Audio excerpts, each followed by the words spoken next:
Hello. Hi. Oh boy. Uh hey, how's the sound and everything working out? I think my chair here needs to be adjusted. It does. Let's adjust it later. Anyway, uh well, while we're waiting for people to wake up or show up, let me see. I'll say something here. Hello, just make sure this is working. Yeah, there we are. And it says hello to everyone. Well, listen, today, what I wanted to do was what I was unable to do yesterday. And the first thing that I want to talk about is the this little guy right here removing the hands. We had a problem doing that yesterday. Uh, and so today what I did, I took a close-up picture of this is using a hey Fahrenheit and Joas, how you doing? This is using the sort of leverage tool. Now, you're really they you can get two of them, and then you put them together and pull them both up. I just use one because you have to be really coordinated to do it at the same time. Hi, Chris. Well, I'll give you some news while we're waiting to get started. I'm doing great. By the way, too, I got my Seiko 5 watch on this morning. I'll explain why. Um, it was raining cats and dogs. It really had a heavy rain this morning, quite early. And so my wife and I decided, well, now's the time to go to the grocery store because they have an early opening from between 6 a.m. and 7:30 for people of a certain age. And so we hopped in the car and it really was pouring down rain. Hey, Turkey Realtor, and off we went to the store, and there was hardly anybody there. It was great, and all this everything was stocked, and so we went to the store, and it was we had it to ourselves. Got a ton of stuff, came home, and here I am, ready for everything. Hi, John. Hi. Oh, the motion is oh morning. Okay, um, Stefan. Okay, well, listen. Today, I think we're going to remove uh, the dial, and so just as sort of a reminder, what we did yesterday was that we used this fulcrum tool, and we just put it underneath the hour hand, the minute hand, and so forth. Then we use this piece of plastic we put underneath it so it doesn't hurt the dial, the guilloche especially. We have another pull one. Bill in England was telling me about the correct name and so forth. Hey, John. Uh, so, hi, Waylon. I'm doing great. So anyway, so we were off. We went this morning, and we got all of our groceries, and it was nobody was there, hardly anybody, and so you know that's a chore that we always have to worry about these days. Hey, Jeffrey, how you doing? Hey, how's Shanghai doing? So anyhow, yesterday on the news it was sort of funny. Uh, the the guy, I guess, who is our president, he, he said that he was going to something like make New York and New Jersey an exclusionary zone. You got to understand how people in Connecticut took that. They said exclusionary, exclusive. Oh, that's okay. They don't, if you don't have relatives that go back to the Mayflower in Connecticut, people are suspicious of you. So it's a funny state that way. Uh, but you know, it it's I guess they changed their mind and decided to stop all traffic. There's Bill A. How you doing, man? I was telling everybody before you came about how you gave me the right name for the tools and stuff, and I got everything working now. I can only do it with one of the there's the what I call the fulcrum tube. tool. I'm not coordinated enough, Bill, to do it with two, so I just use one. Shanghai has opened up quite a bit, but my firm is based in Chicago, and they're shut down. Yeah, yeah, this is pretty much it for us too. We're we're pretty much shut down, but eh, you know, I think maybe people will appreciate face to face a little more. Hi, Mark. I'm a little behind on my coffee because I had to get up early and take off. And now that, unfortunately, we are no longer part of the, what is it, the dead zone or whatever you're going to call it.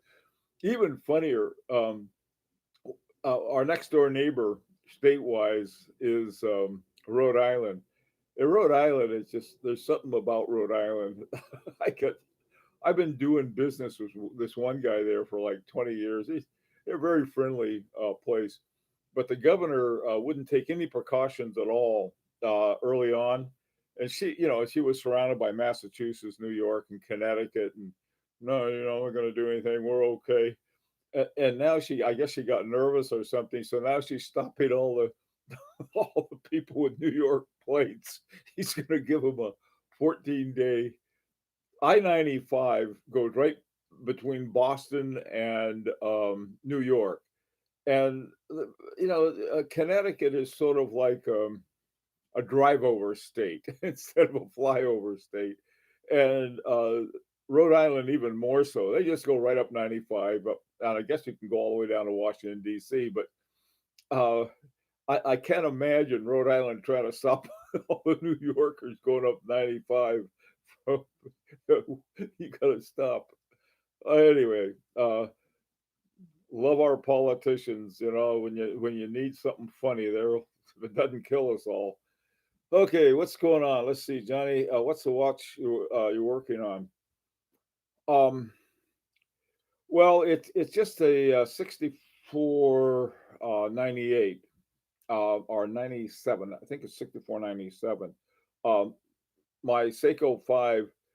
Like I said, we went out in the middle of a pouring down rain because it's 6 a.m., so there'd be no traffic.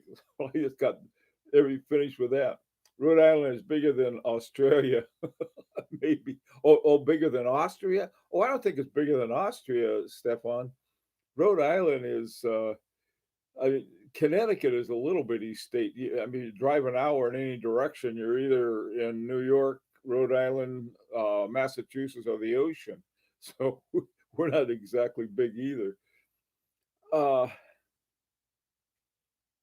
okay, yeah, Seiko. It's a Seiko 5, Joe asked. In case anybody asks, there we are. This is my, like I said, this is a pouring down rain. It's out and going out into the world. I thought you were working on that Seiko 5. No, no, no. I'm not going to take across I'm not taking my Seiko 5 stays in one piece. What I have is over here. Let's take a look at uh, our project. Hang on a second. I'm going to have to get up here, and I just printed something out. There we are. Um, this isn't the best picture in the world, but these work a lot better.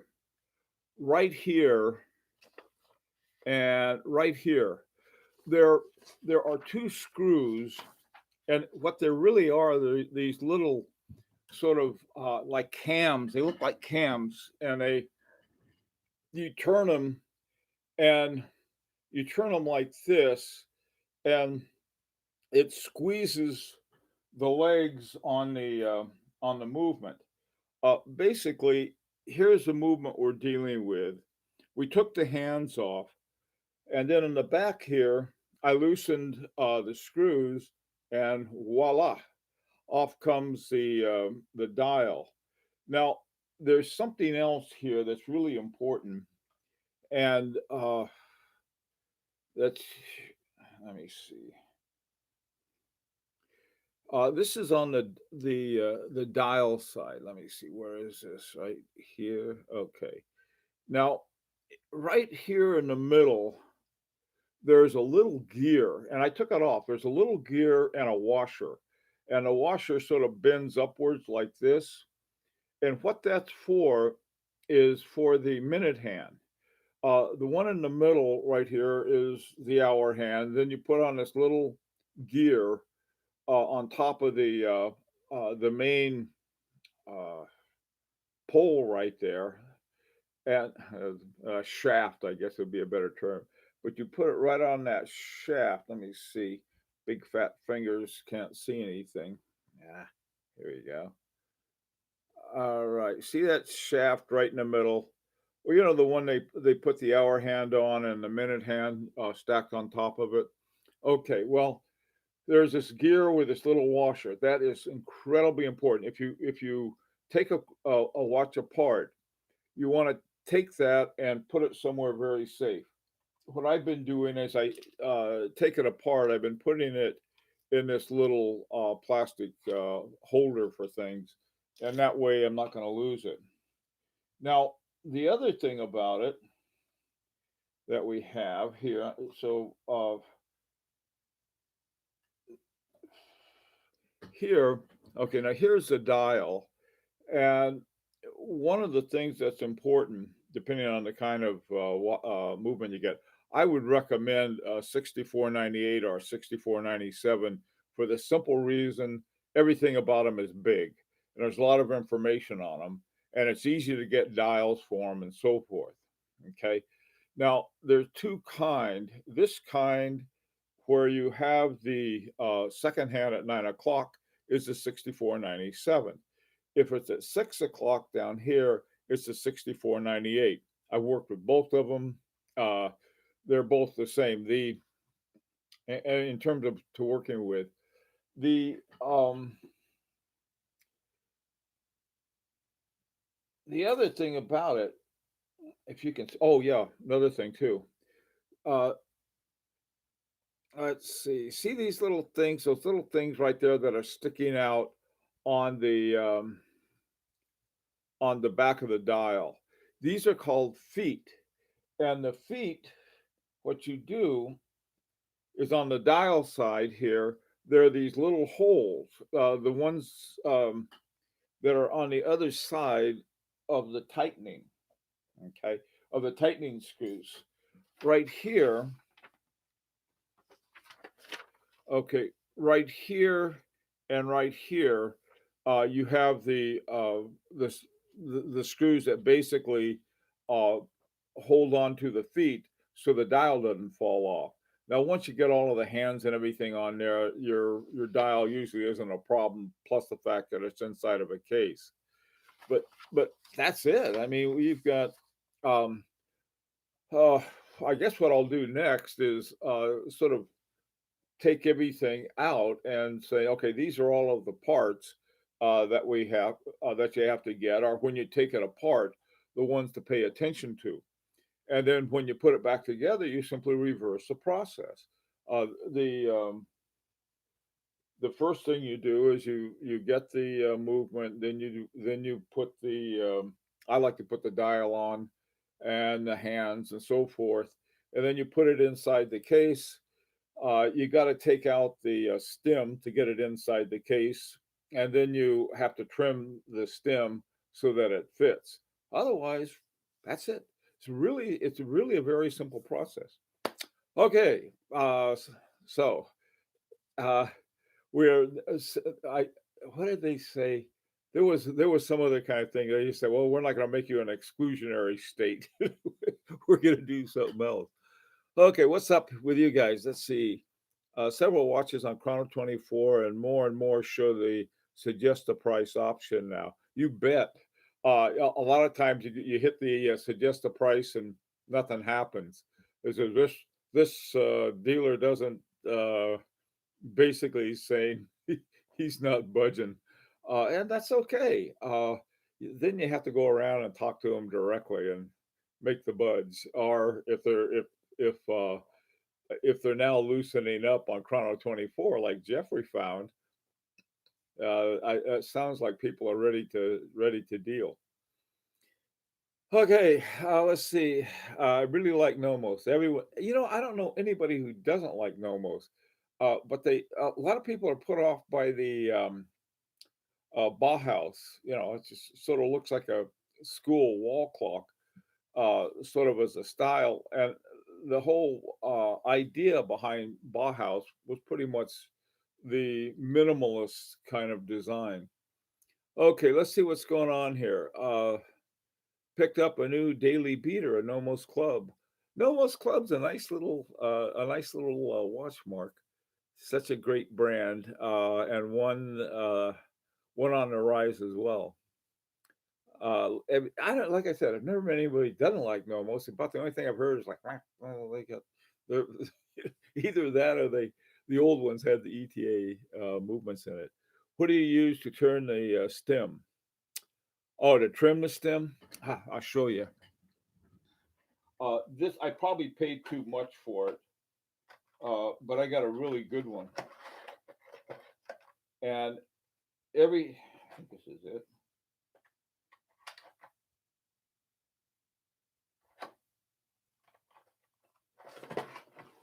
Yeah, yeah, this is it right here.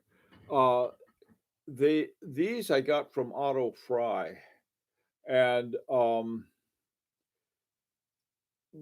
you know, you got to be really careful. I always do it little by little by little. You got to be patient. And then I take I have this like sanding block, and then I sand it after I cut it because little pieces of metal, you know how it is when you cut metal, some little pieces stick out.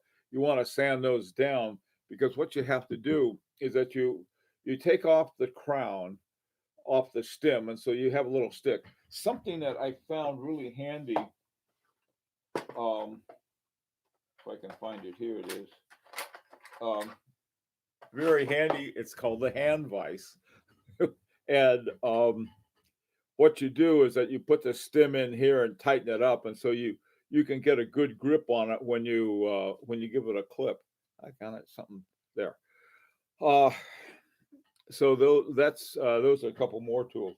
Yeah, what I probably ought to do, we'll just have a before we start putting it back together. We'll just lay out all the tools that you need, and go on from there.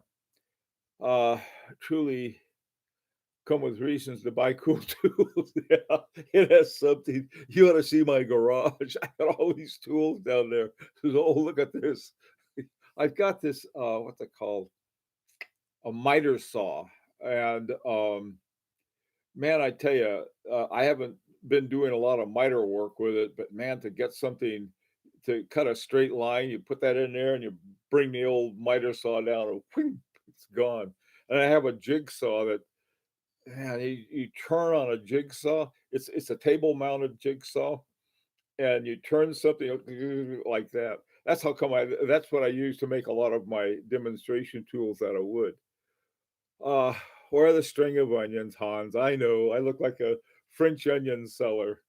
I wish I could speak French, but I can't. I tried. I'm still signed up for this French course, and every time I show up, it's mon Dieu. Oh, hey Carlos, how you doing, man? I get it, Hans, around the neck. Yeah, I know about that. Okay, got me two Max Bills. Hey, Max Bills. Those are those are very cool watches. There was Max Bills and there was Form Form 2 or something from them. Fahrenheit, what's up? The goodness is a marvel. Hi Abdul, how you doing?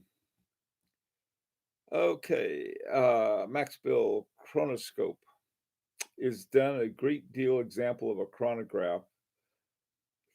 Okay, got the 100 years Bauhaus. All right, let's see. Hydro pneumatic suspension Fahrenheit.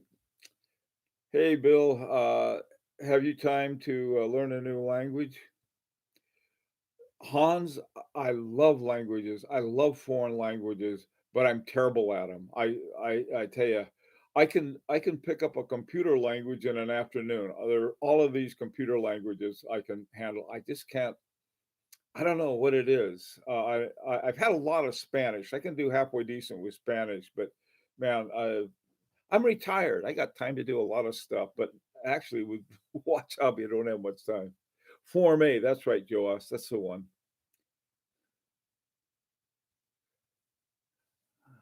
And a quartz Form C. I'm preparing to open and clean one of the watches, a bronze diver. Wish me luck. Good luck. What are you using? I was thinking of using just isopropyl, isopropyl alcohol and just put the pieces in there and then swish them around. And then, one thing that a lot of watchmakers use is a toothbrush. I've got a toothbrush for certain parts of it. I wouldn't want to use a toothbrush on gold or anything like that, or some of the more delicate parts. You're learning Italian. That's what my son took Italian. I love Italian. Italian has is so musical. I really like it. Hey, Hans, say something in Italian for us. Hey, something nice. Okay. Uh, have you made any more watches lately, Jamie? Yeah, I'm working on one now, but I've been working on it for a long time. The one I'm working on is this one, and I got everything for it, but I've been having a real hard time getting in the secondhand. By the way, here's a good example of a stem I'm going to have to cut down. And so what you do is you take it out of here very carefully, and then you put this into the case, and then you put it back in, and then you back and forth trimming it down until you got it just right. But this is what I was making was I called a gentleman's field watch. It's sort of a it's sort of a combination of somebody who wants a field watch, but they're not wearing their grubbies. Sort of weird. Sort of an old Abercrombie and Fitch field watch. I'll put it that way. Oh, let's see. Buy an ultrasonic cleaner. That's a good idea. That's a really good idea. Um, Lots are probably available out there. Why ultrasonic, yeah. I think some people use them and take a bath in them these days. I'm only too spec Wow, that sounds cool, Hans. I love it. Oh, the snobby Bergian holder. That's right. That's right. You better believe it. Stefan. Carlos, I was able to program in Basic Z80 assembler, x86 assembler, Clipper, Fortran, Pascal, C, C++, Java, Python. Now I'm only using Visual Basic Excel macros from time to time. Yeah, those are good languages. I tell you, I learned assembly language on a 6502 by by by writing an assembler. And once I wrote the assembler, you boy, I really knew assembly language. And it was I just loved assembly language, but it's not. I mean, in terms of practicality, it takes you it takes a while. I had a friend who was so into assembly language, he used his assembler tool to write to do everything. He even wrote use it for a word processor. VBA for Excel. When Patek runs out of ideas, Calatrava Field Watch. Hey, there's an idea. I love that. It has something. Calatrava Field Watch. That'd be cool. 65K. Need to buy one to be considered for a Nautilus. Even better. Assembly language is such a pain. You got to be crazy. You know, assembly language, if you write in hexadecimal, assembly language is like, oh, this is wonderful. It's sort of like that if you're a microcoder, you think, oh, it's hexadecimal is it's such easy. I tell you something, all of you guys who are coders out there, learn Haskell. Haskell is just amazing language. That's enough of that. Okay, no more computer nerd stuff. Hey, Mark, what's up? My wife is Korean and not the easiest for my ears. My son knows more than me. Mark, when I was a kid, I lived in Japan and picked up Japanese very easily. So kids are good at that. People like but after that, I wasn't struggled through Spanish for God, I don't know how many years of Spanish I've had, and uh, I think Patek next move will be a perpetual calendar with 150 millimeter water resistance. Because once you drown, it'll tell you how long you've been down there. Assembly is old school, you bet. Uh, Pascal, not Haskell. No, Haskell, Hans. Check out Haskell. There's this guy at the University of, it's a Dutch university, University of Delft. University of Delft was a real whiz at it. There's also England has some really sharp guys who are Haskell uh, programmers. So yeah, Pascal. I don't know. I passed on Pascal. All right, let's see. My Japanese is decent too. That's cool. I don't mezcal. What's that? Domo. Yeah, there's one I know. Let's see. I also learned some Japanese as well. Okay, Joss, that's it. Just make us. uh, you sure, Bill? I'm positive. Haskell. There's Pascal. That's another one. Haskell is just look it up. It's really cool. Hey, Jamie, what did you do before retirement? As little as possible. No, I taught. I had sort of had two different kinds of things. One was so just teaching in a sociology department, and then criminology, and then I see, and then research methods. Research methods was my big thing that I liked, and then that led to computers and so on and so forth. And then I ended up totally on the computer side. Okay, let's see. By the way, the phrase I was love your show. Thanks, man. Uh, Arrivederci. I guess. How do you say thank you in Italian? Pronto. I don't know. Uh, I tell you, there must be a. I used to fly down to Mexico all the time when we had our clinics down there, and so what the pilots used to, we'd wander around and do stuff, and God, the poor Mexicans who had to suffer through my Spanish. I think I've helped teach. They would rather learn English than listen to my speaking Spanish. So let's see, Han, CIA analyst. No, not me. I was selling olives. Uh, okay, a bit of French, a few words in Italian, and I can do that English thing. There you go, Stefan. That's okay. Fahrenheit. Thank you. In Italian is now. Wait a minute. That doesn't look like thank you. Fahrenheit 451. That looked like something else. Excuse my cynicism on this. I know a lot of you have been under the influence of Clive the Wrangler. So, con cuidado. Okay.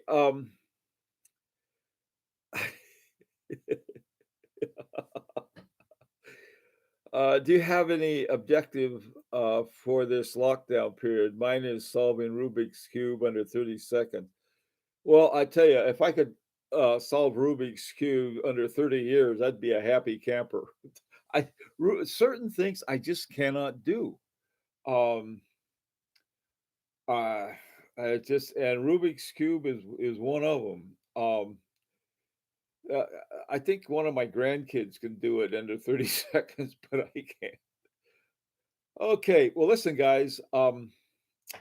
Sorry that Connecticut didn't turn out to be as exclusive as we all had hoped, but I guess the roads are still open. And for our tri-state friends in New York and New Jersey, that's the way it goes. All right, how is the missus doing? She's doing fine. We're both doing great. We have, um, we got we're here out in the sticks. um, we're we check up on our neighbors. Our neighbors with the goats, we ran into the other day. We asked how she was doing, and she had this really cool dog. She says, "Oh, I'm taking care of the dog." My wife said, "Oh, we'll take care of we'll take I don't wanna." We've had dogs, I love dogs, but man, I tell you, it's too much responsibility. Um, okay, stay safe and everybody. We'll do that. Rubik's Cube in 2 minutes is quite easy to learn. Carlos, I tell you, I bet it is. I understand that that French is easy to learn too. Okay, guys, well, listen, these are what the Clippers use look like for that. And I tell you, the next time we'll have a total tool show. And until then, everybody stay really safe. I'll be back this afternoon, and we'll have sold more olives, perhaps. Take care.